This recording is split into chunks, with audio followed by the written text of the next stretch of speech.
Welcome to The Explainer. Today, we're talking about Spain. And look, we all know about the sun, the food, the football, right? But what if I told you there's a hidden history hiding just beneath the surface, one that tells a much, much deeper story about this incredible country? 80 million. Just let that number sink in for a second. That's how many tourists pour into Spain every single year. It makes it the second most visited country on the entire planet. And hey, you can see why, right? People are chasing that promise of a vibrant culture, these gorgeous beaches, and a lifestyle that just feels so full of passion and energy. But here's the thing, all those familiar images, they're really just scratching the surface. So we're gonna peel back those layers to uncover a really profound history, one that still echoes through the nation today. Okay, let's dive in. To really get a grip on modern Spain, we've got to jump in our time machine. We're going way, way back, over 1,000 years, to a civilization that didn't just visit, but actually defined this land for centuries. Okay, get this.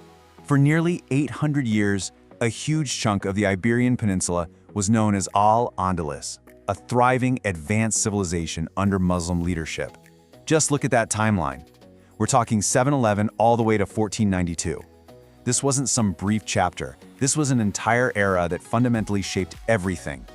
And Al-Andalus, it wasn't just some lines on a map. It was a cultural powerhouse. Its capital, Córdoba, was like the Silicon Valley of its day, a global hub for science and philosophy. They were making these huge leaps in medicine and math that would literally light the spark for the European Renaissance later on. But, well, it couldn't last forever, and the end was dramatic. In 1492, the final city, Granada, fell. Its last king, he basically made a secret deal and got out of there, leaving his entire kingdom behind. This event, the Reconquista, kicked off this massive cultural shift, with forced conversions that tried to erase this 800-year history from the official story. Right. So here's the key thing to remember. That 800-year story, it didn't just poof, disappear into thin air. Nope, its fingerprints are absolutely all over modern Spain. I mean, you can literally hear the history. It's baked right into the Spanish language. There are hundreds of words that come directly from Arabic. And what's really wild is how some of them connect to languages as far away as Urdu, showing just how wide this shared heritage really is. And you can see this story play out in the country's religious makeup today too. While Spain is of course a majority Catholic country, Islam has actually re-emerged as the nation's second largest faith. It's this quiet nod to both its super deep past and its more recent history.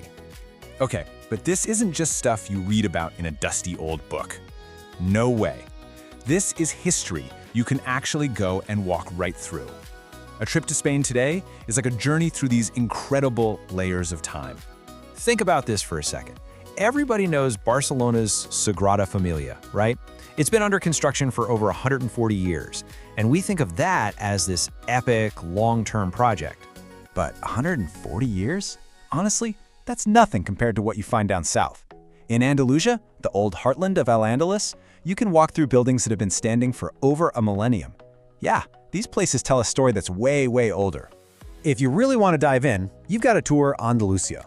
It's like a trip straight to the heart of this hidden history. You've got Granada with the breathtaking Alhambra Palace, then Seville, where all these styles just beautifully mix together, and finally, you get to Córdoba. And in Córdoba, there is one single building that captures this entire complicated story, the Great Mosque Cathedral. Imagine this, one of the most magnificent, sprawling mosques in the world. And then boom, right in the center of it, they built a massive Catholic cathedral. It's stunning, it's confusing, and it's a powerful symbol of Spain's layered history of both conquest and coexistence. So, let's bring this all together. What's the big takeaway here? What's the real story behind Spain's hidden history? Okay, here's the most important thing to get. Spain doesn't have two separate histories, a Catholic one over here and a Muslim one over there. No, it's all one big, messy, beautiful story all tangled together. The passion, the art, the architecture, even the sound of the language, it's all shaped by this deep, complex, and often overlooked past. To really get Spain today, you have to see all those layers at the same time. It really makes you think, doesn't it? It's a powerful reminder that the past is never really gone. Those stories that make a place what it is. I mean, those hidden layers are right there under our feet and a lot closer than we probably realize. Thanks for joining this